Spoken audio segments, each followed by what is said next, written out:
지난주에 이제 이 고난 주간을 앞두고 일사각오라는 제목의 영화가 개봉이 됐습니다.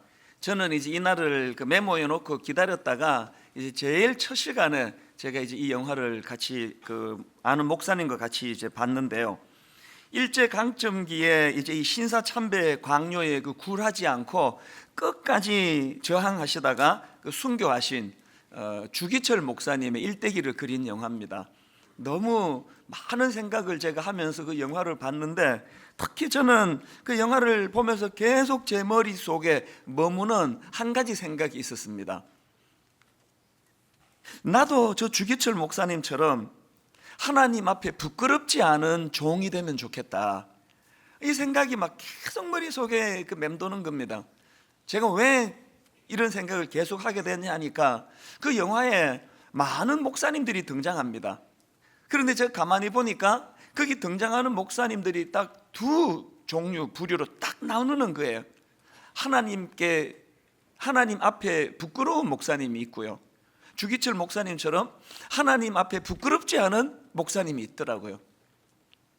이건 오늘날도 마찬가지 아닙니까? 세상은 달라졌고 지금은 그런 육신적으로 핍박을 가하는 시대는 아니지만 오늘 이 시대의 목회자들은 딱 둘로 나온다고 생각합니다. 하나님 앞에 부끄러운 목사, 하나님 앞에 부끄럽지 않은 목사.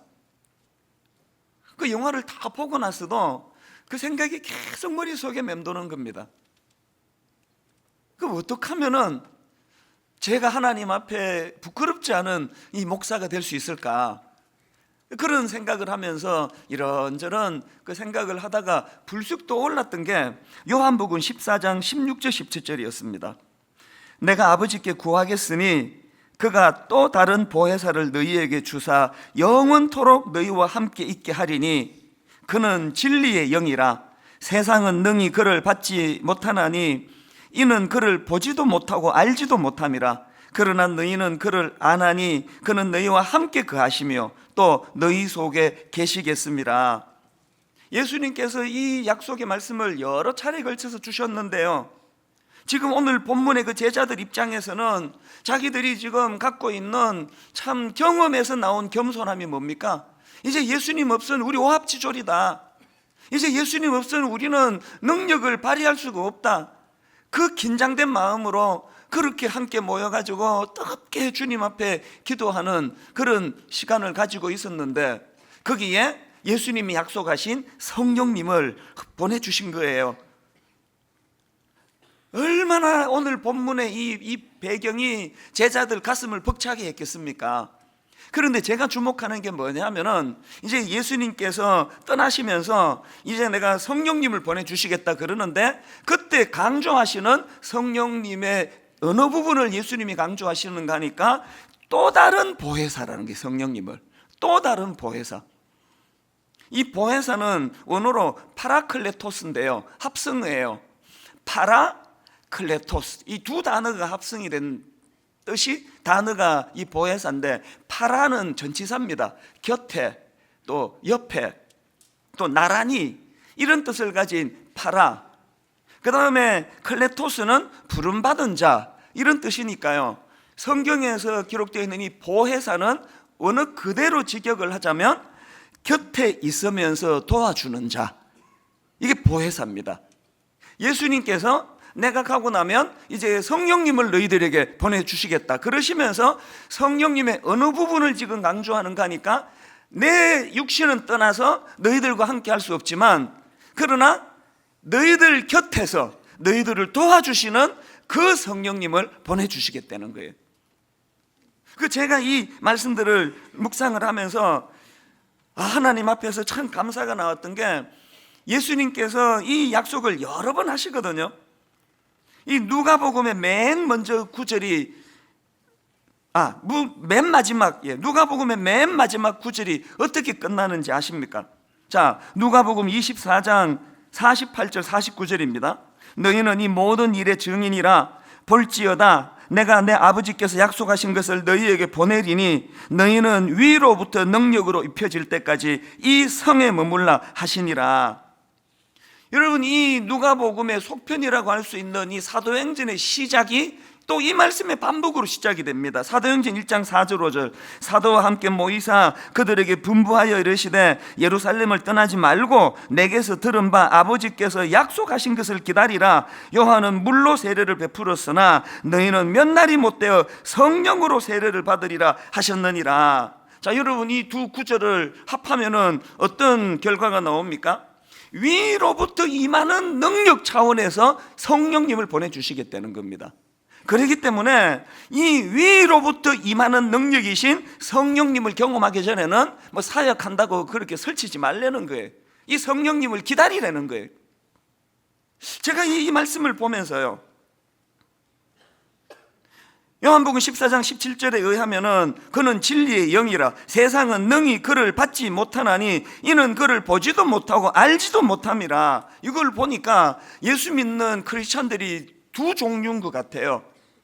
있는 그대로 성령님을 본 적도 없고 성령님이 누군지 알지도 못하고 그러면서 신앙생활하는 사람들이 있고요, 이 성령님이 보혜사, 내 곁에서 나를 도와주시는 분이다, 이거를 너무너무 실감하고 경험하고 그렇게 누리면서 그렇게 신앙생활 하시는 성도님들, 크리스찬, 이 두 종류로 나누어지는 거 아닙니까?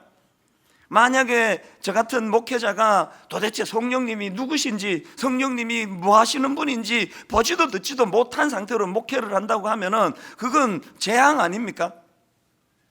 여러분은 어떻습니까? 여러분, 지금 요한복음 14장 17절의 말씀처럼 그는 진리의 영이라 세상은 능히 그를 받지 못하나니 이는 그를 보지도 못하고 알지도 못함이라. 혹시 이 상태로 신앙생활하고 계시는 건 아닙니까? 지금 이 기도하던 제자들에게 임하신 성령님이 그 제자들의 삶을 송두리째 바꾸어 놓은 거 아닙니까?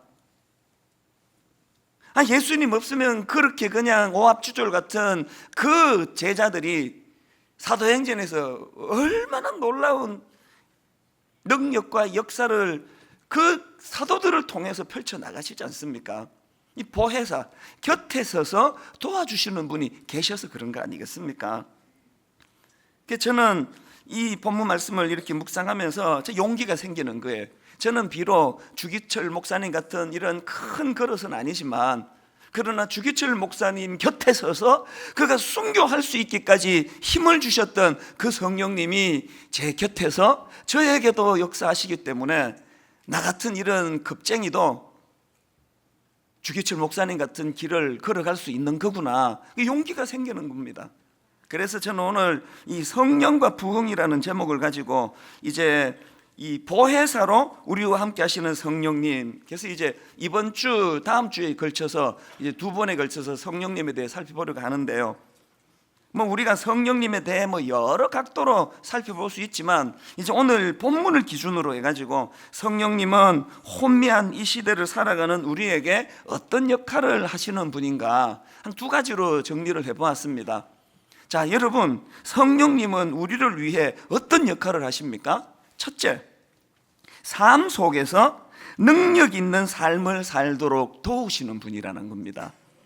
사도행전 1장 8절 오직 성령이 너희에게 임하시면 너희가 권능을 받고 예루살렘과 온 유대와 사마리아와 땅끝까지 이르러 내 증인이 되리라 하시니라. 성령의 임하심의 의미는 내가 성령의 능력을 공급받는다는 거예요. 여러분, 이 여기 나오는 이 능력이라는 것은 두나미스라는 단어인데 아시죠? 이 두나미스는 영어로 다이나마이트의 그 어원이 되는 그런 단어 아닙니까? 폭발력 있는 능력을 성령님을 통해 공급을 받는다는 거예요. 제가 그 일사각오라고 하는 그 영화를 보다가 한 장면이 참 인상적이었던 게요, 주기철 목사님의 아드님이 이제 당신의 아버지에 대해서 이제 회고하는 대목이 나오는데 이렇게 이야기하는 거예요. 우리 아버지는 그렇게 강한 분이 아니셨습니다. 눈물도 많으시고 보니까 목사님이 참 마음도 여리고 정도 많으시고 그러셨던 것 같아요. 그래서 그 아드님이 우리 아버지가 막 이제 요즘으로 치면 막 대가 세고 막 투사 정신이 있고 그래서 그 고문을 이겨내고 순교하신 게 아니라는 거예요. 제가 그게 와닿는 게 뭐냐 하면은, 저는 이 주기철 목사님의 그 손자 되시는 그 목사님이신데요, 인천에서 목회를 하십니다. 교수시면서. 제가 이 주기철 목사님의 손자 목사님을 만나 교제를 해보니까요, 이 목사님이 그렇게 여려요. 정이 많으시고 제가 보기에 아주 선량하신 분이에요. 그래서 제가 그 손자 목사님을 보면서, 주기철 목사님도 막 투사형 이런 분이 아니시겠구나. 그래서 주기철 목사님이 막 대가 세고 막 기질이 강하고 그래서 고문을 이겨낸 게 아니고, 보혜사, 곁에 서서 도와주시는 그 성령님의 능력을 의지해서 저런 귀한 자리까지 가신 거구나. 그걸 제가 자각하게 되는 겁니다.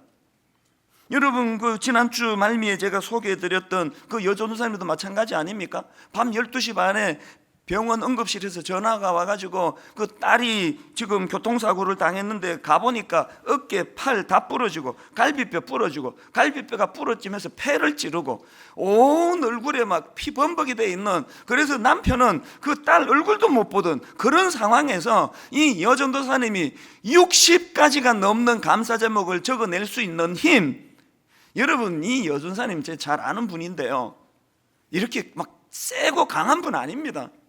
그냥 길거리에서 어디서나 마주칠 수 있는 평범한 우리나라 중년 여성이에요.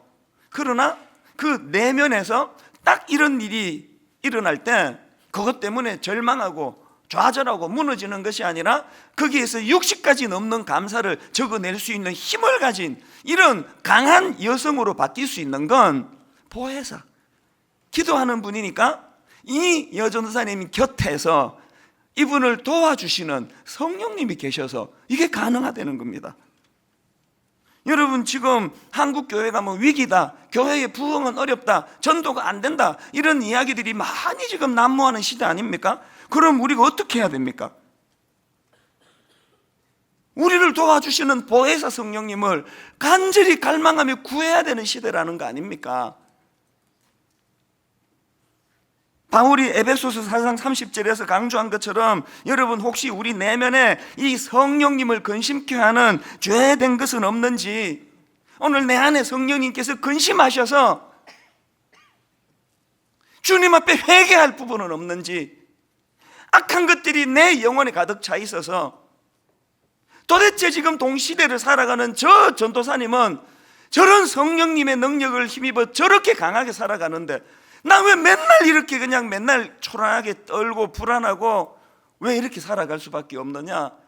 가슴 아파 자각을 해야 되는 거예요. 회개해야 돼, 회개. 지난 목요일 날 모처럼 저는 이제 제 모교회 모교인 총신대학 신학대학원에 이제 전사님들 설교를 이제 하러 갔습니다. 이 설교를 이제 부탁받고 준비를 하는데 한 주 전에 어느 교수님이 이제 놀러를 오셨어요. 저한테 오셔서 두런두런 이야기하는데 들어보니까 요즘에 신학생들이 너무너무 마음이 아프다는 거예요. 뭐 이 침체기에 신학생들이 얼마나 어렵고 마음이 힘들고 침체가 돼 있고, 그래서 목사님 정말 우리 신학생들 격려가 필요합니다. 그래서 마음이 참 아팠습니다.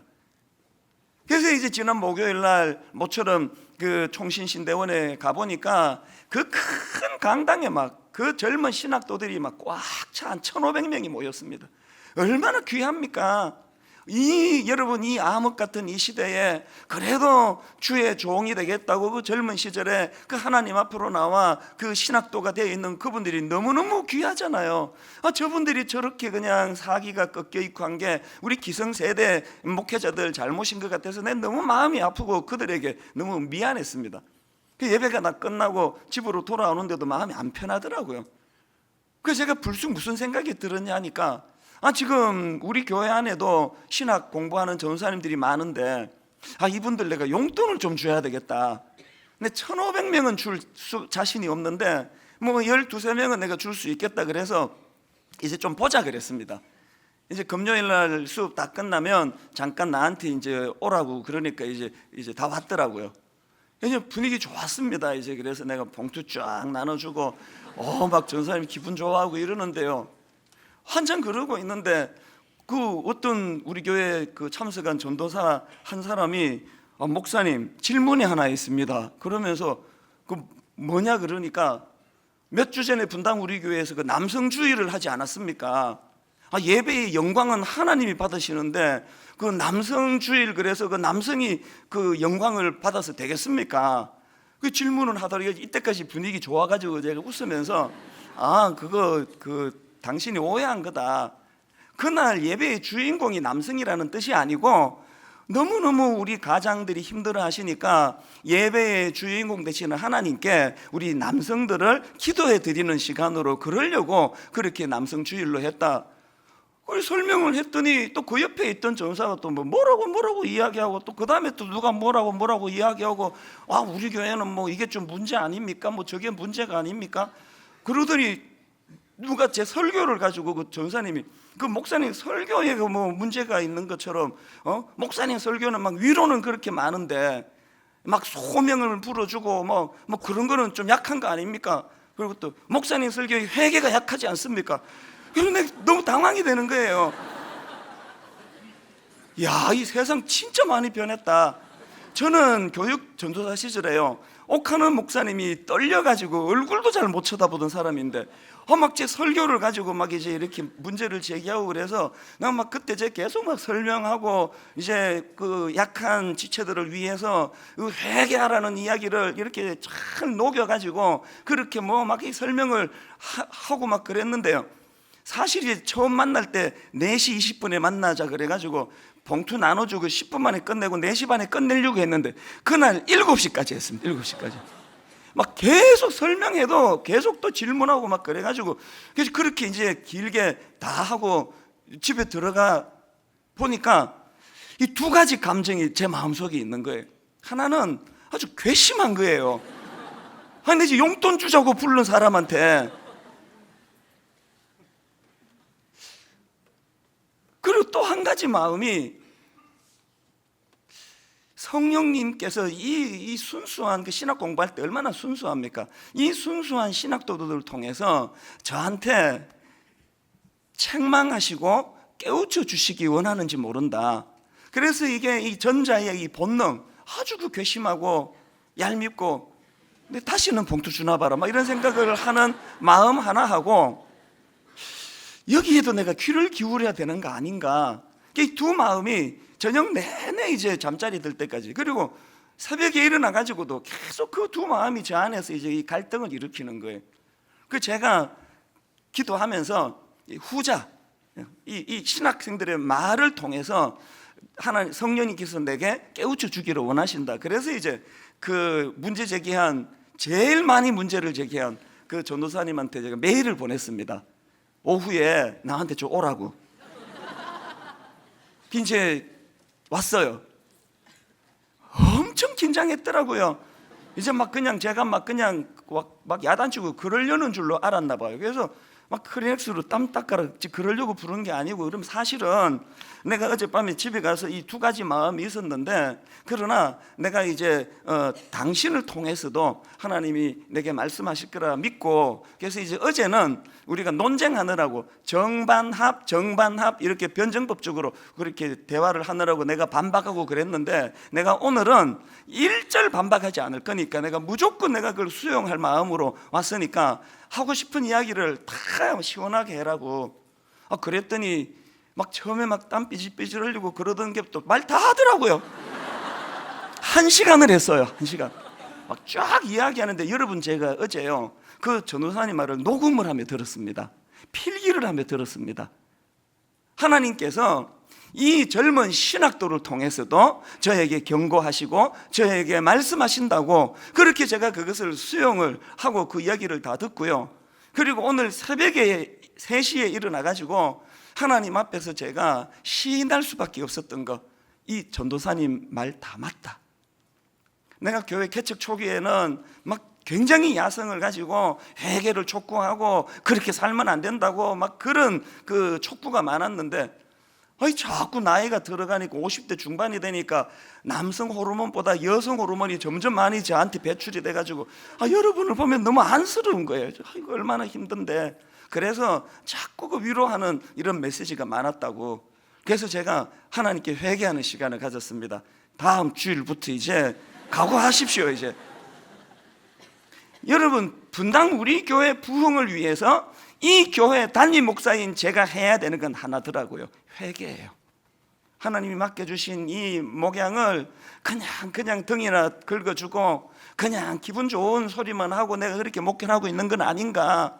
정말 제가 하나님의 이름으로 여러분에게 회개를 촉구하고 우리 안에 성령을 근심케 하는 이 악한 것들을 청산하지 않고 지금 수술을 해야 되는데 그 빨간 약 발라주는 이런 예배는 곤란하겠다. 그래서 회개해야 되는 거예요. 회개. 여러분, 우리가 성령님의 능력을 덧입기 위해서는 성령님을 근심케 하시는, 성령님이 혐오하시는 내 안에 악한 죄악들이 청산되는 회개가 일어나게 되기를 주님 이름으로 축원합니다. 그런가 하면 두 번째로 성령님께서 우리를 위해 하시는 한 가지가 더 있는데요, 곁에서 함께 해주시는 성령님이라는 거예요.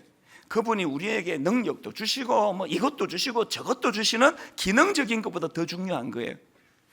마가복음 3장 13절에 보면은요, 예수님께서 제자들을 뽑으시는데 그 목적을 이렇게 설명하십니다. 이에 12를 세우셨으니 이는 자기와 함께 있게 하시고 또 보내사 전도도 하며 귀신을 쫓는 권능을 주시기 원했다.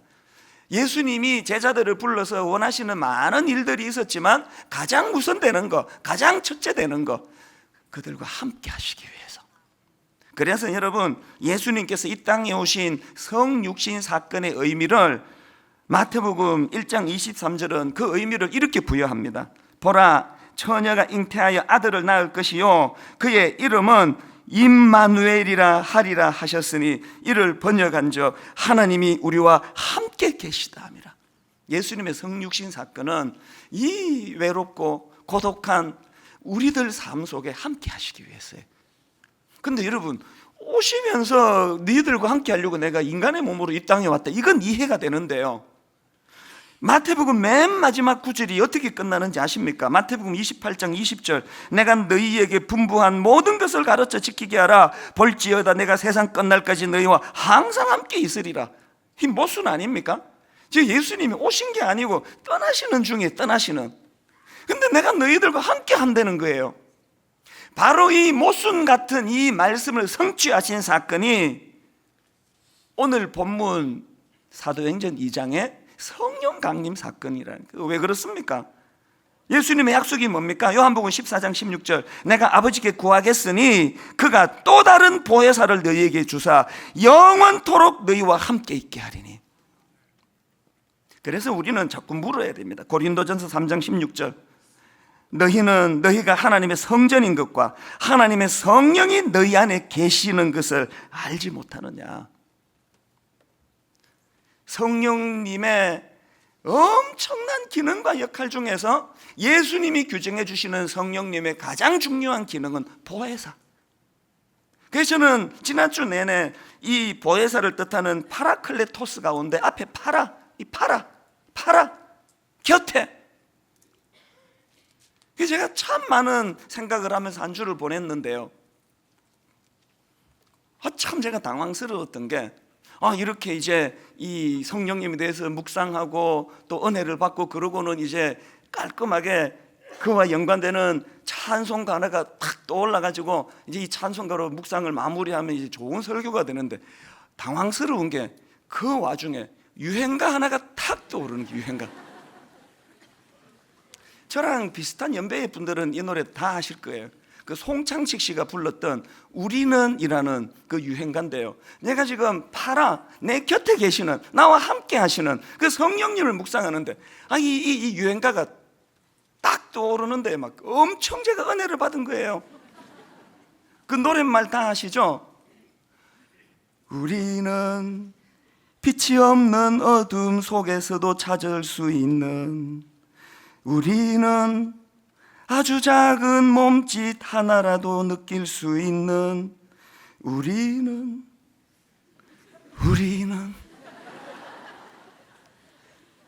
네, 계속 부르고 싶은데요. 또 여러분도 시험 들까봐 이제 계속 부르지는 않는데요. 제가 왜 이게 제게 전율이 됐냐면 이 연인들에 대한 노래로 부르는 이 노랫말이 성령님과 저하고 관계를 이것보다 잘 설명한 걸 난 태어나서 본 적이 없습니다. 가사를 한번 보세요. 우리는 빛이 없는 어둠 속에서도 찾을 수 있는, 우리는 아주 작은 몸짓 하나라도 느낄 수 있는, 우리는 소리 없는 침묵으로도 말할 수 있는, 우리는 마주치는 눈빛 하나로 모두 알 수 있는, 쭉 열거하고 맨 마지막에 우리는 연인. 제가 이게 막 너무 제가 전율이 되는 거예요. 이 연인을 빗대가지고 만든 이 노래말인데 성령님하고 저하고 연인 사이 아닙니까? 사랑하는 사이. 제가 이게 너무 제게 그 독특한 그런 전율을 남겨주는데, 특히 이 가사 중에요, 우리는 소리 없는 침묵으로도 말할 수 있는. 여기 지금 그 기러기 부부 계시죠?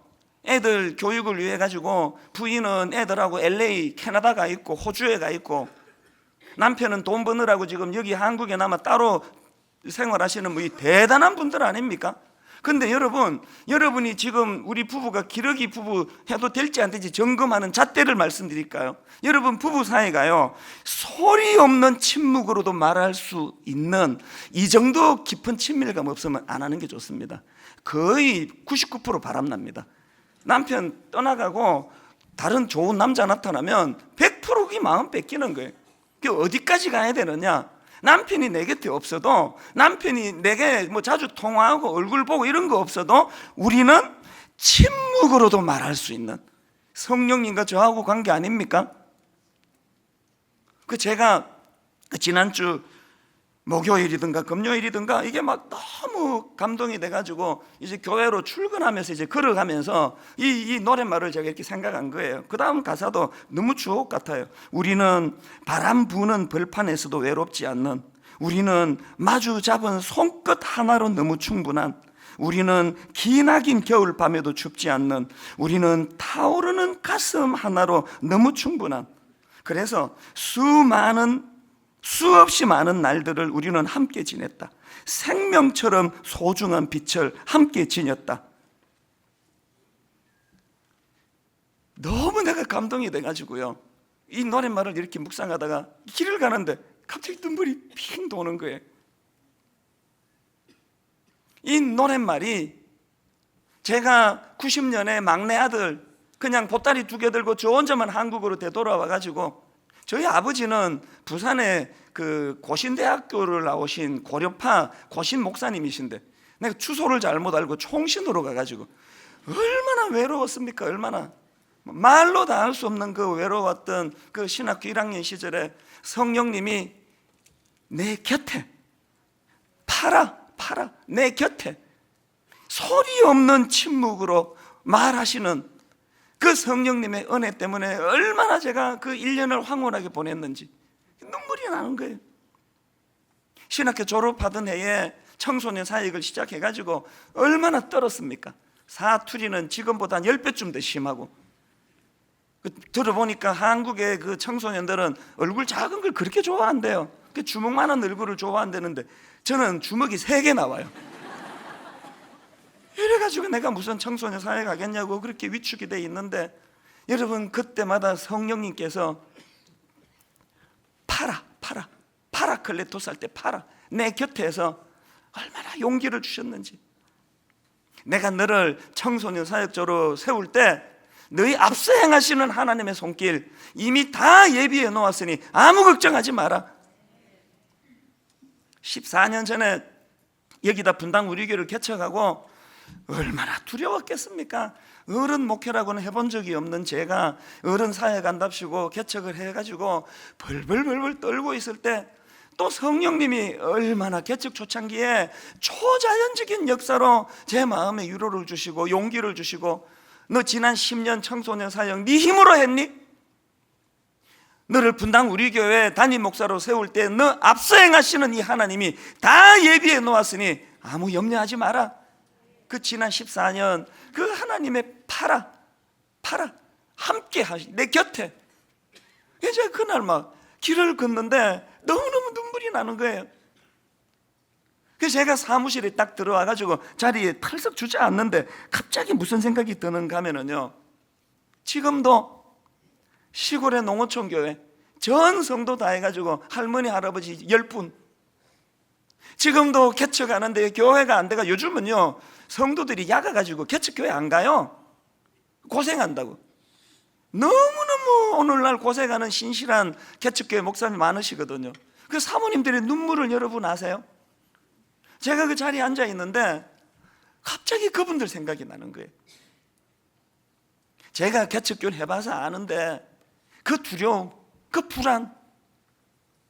하나님, 14년 전 내 인생에 개입해 주시고 분당 우리가 개척이 될 때에 파라클레토스 할 때 이 파라, 내 곁에서 나를 위로해 주신 그 성령님께서 오늘 한국교회 곳곳에 진실한 주의 종들 외롭지 않도록, 마음이 힘들지 않도록 아버지 함께하여 주시기 원합니다. 그 기도가 나오는 거예요.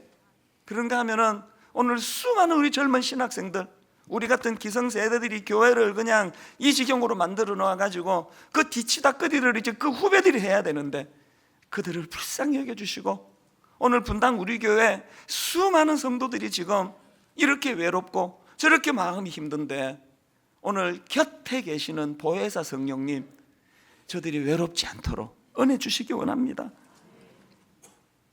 여러분, 오늘 이 시간에 그 성령님이 우리와 함께하고 계세요. 여러분, 요셉을 한번 보십시오. 세상에 그 순결한 요셉, 원래 막 그냥 방탕하고 음란하고 그런 사람이 그런 제목으로 감옥에 가면 또 면역이 있어가지고 상처 덜 받을 거예요. 그러나 여러분, 요셉은요 강간 미수범이라는 누명을 쓰고 감옥에 들어갔는데 요셉은 순결한 청년 아닙니까? 그 순결한 청년에게 죄목이 강간 미수범이다. 그 수치를 여러분 짐작할 수 있습니까? 그렇게 감옥에 억울하게 들어가 있는데 어느 날 정부 고위 관리, 요즘으로 치면 정부 고위 관리가 그 감옥에 들어온 거예요. 이 사람이 어느 날 꿈을 꿨는데 굉장히 그 몽롱한 꿈을 꾼 거예요. 이 꿈 깨가지고도 계속 마음에 찝찝한 거예요. 그 요셉이 그 꿈을 해몽을 해준 거 아닙니까? 그거는 당신이 이제 3일 안에 복직된다는 의미입니다. 정확하게 요셉이 해몽이 맞아떨어졌잖아요. 그런데 여러분, 그 과정에서 감옥에 있는 요셉의 심정을 너무너무 잘 알 수 있는 한 구절을 제가 발견했는데요. 자, 창세기 40장 14절을 보십시오. 요셉이 이렇게 그 정부 고위 관리 풀려나가는 그 과정에 관리한테 이렇게 이야기합니다. 당신이 잘 되거든 나를 생각하고 내게 은혜를 베풀어서 내 사정을 바로 왕에게 아뢰어 이 집에서 나를 건져주소서. 여러분이 요셉의 마음이 이해가 읽혀지십니까? 근데 세상 인심이 어떻습니까? 금방 꺼내줄 것처럼 그러던 그 사람이 창세기 40장 23절에 보니까요, 술 맡은 관원장이 요셉을 기억하지 못하고 그를 잊었더라. 언제까지 잊었나? 41장 1절을 보십시오. 만 2년 후에 바로가 꿈을 꾼 적 자기가 나일 강가에 서 있는데, 저는요 여기 나오는 만 2년 후에 이 표현하고 요셉을 기억하지 못하고 그를 잊었더라, 이 두 말씀이 너무 마음이 아픈 거예요. 그 잊혀진 2년 동안, 억장이 무너지는 2년 동안 요셉의 그 상처가 얼마나 컸겠습니까? 그런데 여러분, 놀랍게도요 요셉에게 상처의 흔적이 없어요. 제가 신비하게 생각하는 게 이거예요.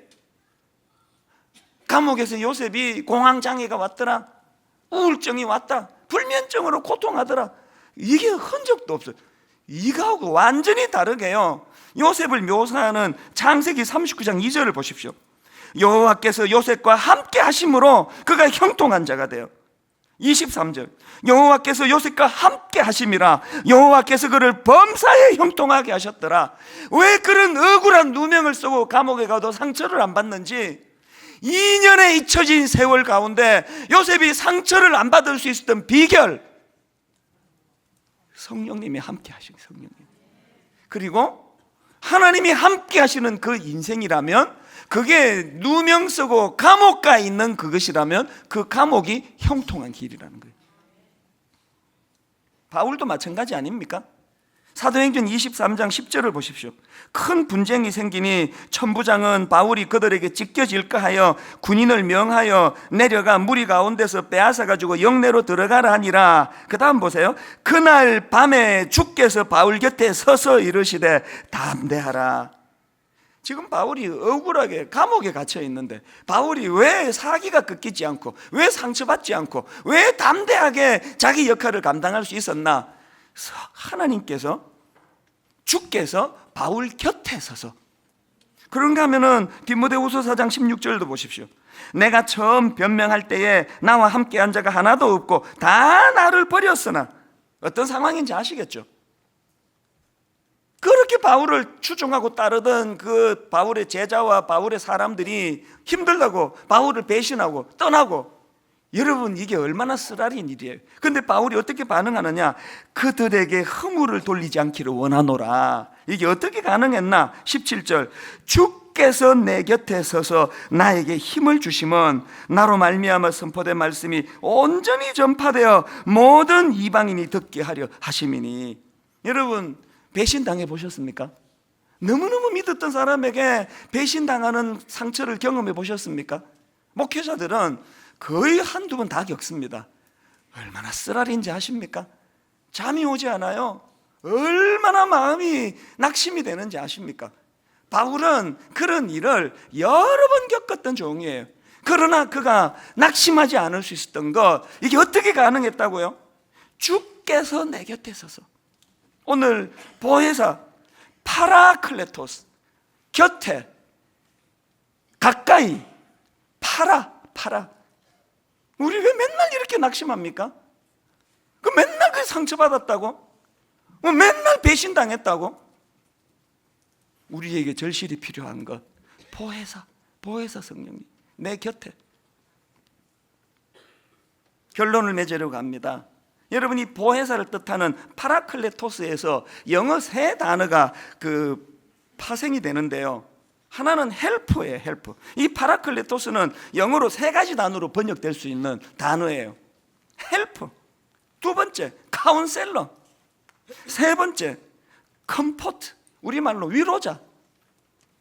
내 안에 계시는 성령님이 어떨 때는 나의 헬퍼가 되어주시고, 너무너무 혼미해서 지혜가 없을 때 저의 카운셀러가 되어주시고, 사람에게 상처받고 낙심에 무너질 때 내게 위로자가 되어주시고, 그분이 파라클레토스, 보혜사 성령님이에요. 결론을 맺으려고 합니다. 여러분, 오늘 우리 시대도 부흥은 가능한 줄 믿으시기를 바랍니다. 회복은 가능하고 부흥은 가능한데 조건이 하나 있습니다. 그 부흥은 곁에서 도우시는 보혜사 성령님이 근심하지 아니하시고 일하실 때 가능한 줄로 믿습니다. 여러분 심령에 부흥이 일어나기를 바랍니다. 여러분 가정에 부흥이 일어나기를 바랍니다. 분당 우리 교회에 부흥이 일어나기를 바랍니다. 수많은 개척교회, 농어촌교회 우리 신학생들에게 부흥이 일어나기를 원합니다. 그 성령님을 사모하고 또 사모하는 우리들의 심령이 되기를 주님 이름으로 축원합니다. 여러분, 우리 66번, 우리들의 찬양 66번 찬양입니다. 허무한 시절 지날 때, 깊은 한숨 내쉴 때 그런 풍경 보시며 탄식하는 분 있네. 우리 가사를 생각하시면서 이렇게 찬양하기 원합니다. 허무한 시절 지날 때, 허무한 시절 지날 때, 깊은 한숨 내쉴 때, 그런 풍경 보시며 탄식하는 분 있네. 누구십니까? 고와 같이 너희를 버려두지 않으리. 내가 너희와 영원히 함께하리라. 여러분 사모하십시오. 성령이 오셨네. 성령이 오셨네. 내 주에 보내신 성령이 오셨네. 우리 인생 가운데 친히 찾아오셔서 그 나라 꿈꾸게 하시네. 억눌린 자, 갇힌 자, 자유함이 없는 자, 피난처가 되시는 성령님 계시네. 여러분 이거 아십니까? 주의 영이 계신 곳에 참 자유가 있다네. 요셉처럼요. 진리의 영이신 성령이 오셨네. 아멘. 성령이 오셨네. 성령이 오셨네. 내 주에 보내신 성령이 오셨네. 우리 인생 가운데 친히 찾아오셔서 그 나라 꿈꾸게 하시네. 후렴 한 번 더 찬양하기 전에 우리에게 이 절박함이 없는 게 이게 타락이고 변질이에요. 성령님이 내 안에 내 곁에 일하시는 분인 거 하나도 몰라도 생활에 아무 불편 없는 거, 이게 타락이에요. 성령님이 내 안에 근심하고 계시는데 내 내면은 돈만 있으면 하나도 불편하지 않은 거, 이게 타락이에요. 요셉처럼 지금 뭔 억울한 일을 당해가지고 막 억장이 무너지는 분 계십니까? 막 부부관계에 배우자한테 엄청난 상처를 받은 분 계세요? 바울처럼 그렇게 믿었던 동력자에게 뒤에서 그냥 뒷담화하고 나 배신하고 난 정말 버려진, 세상에 나 홀로 버려진 고아 같은 인생이다 나는, 난 텅 빈 들판에 서 있는 것 같다, 이런 고독을 느껴보셨습니까? 그때 내 곁에 계시는 성령님, 울지 마라, 다 떠난 것 같으니 나 여기 있다, 이게 신앙이에요. 이게 오늘 우리 이 말씀을 생각하시면서 우리 후렴 한 번 더 찬양할 때 사모하십시오. 절박하게 오시면 다행이고 안 오시면 할 수 없고, 이게 아니에요. 근심하시는 성령님 회개합니다. 내 마음을 정결하게 비워드립니다. 성령님 오시옵소서. 이미 오신 성령님 내 안에 일하시옵소서. 우리 절박하게 이렇게 찬양합니다. 성령이 오셨네. 성령이 오셨네. 성령이 오셨네. 성령이 오셨네. 내 주에 보내신 성령이 오셨네. 우리 인생 가운데 친히 찾아오셔서 그 나라 꿈꾸게 하시네. 여러분 더 절박하게요. 성령이 오셨네. 성령이 오셨네. 내 주에 보내신 성령이 오셨네. 우리 인생 가운데 친히 찾아오셔서 그 나라 꿈꾸게 하시네. 너는 내 아들이라.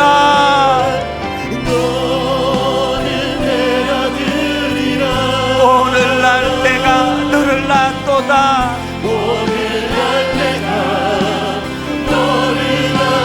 너는 내 아들이라.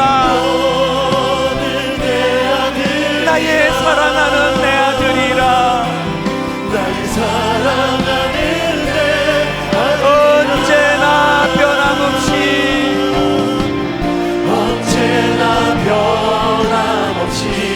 여러분 이거 아십니까? 너는 내 아들이라. 이게 어떻게 가능했다고요?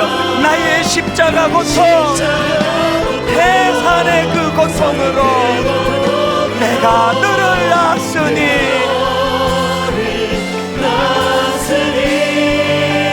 너는 내 아들이라. 오늘날 내가 너를 낳았도다.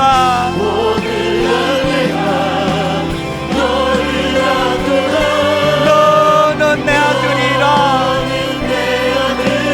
나의 사랑하는 내 아들이라.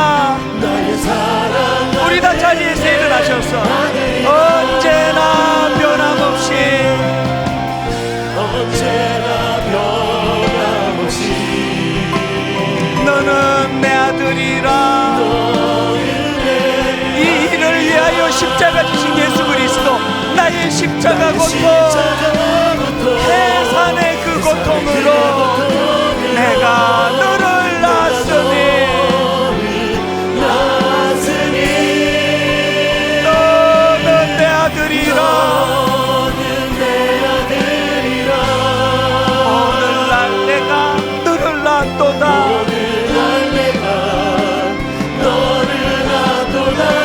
너는 내 아들이라. 나의 사랑하는 내 아들이라.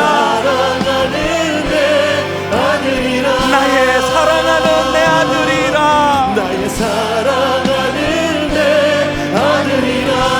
우리 같이 기도하실 때, 하나님, 저에게는 보혜사 성령님이 필요합니다.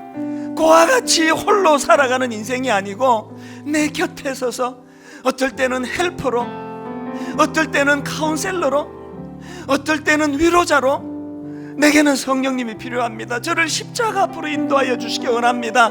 우리 한 목소리로 사모하며 통성으로 같이 기도하시겠습니다. 살아계신 하나님 아버지, 우리 모두는 성령님의 은혜가 필요합니다. 우리 곁에 계시는 성령님, 두나미스의 능력으로 찾아오시는 성령님, 하늘로부터 일하시는 그 성령님, 하늘로부터 임하시는 성령님, 성령님을 근심하게 하는 죄악들이 다 태워지기를 원합니다. 회개되어지기를 원합니다. 주님, 보혜사 되시는 성령님과 더불어 늘 십자가 앞으로 나아가 너는 내 아들이라 불러주시는 그 주님을 바라볼 수 있도록 주님이 인도하여 주시옵소서. 은혜를 우리에게 허락하여 주시옵소서.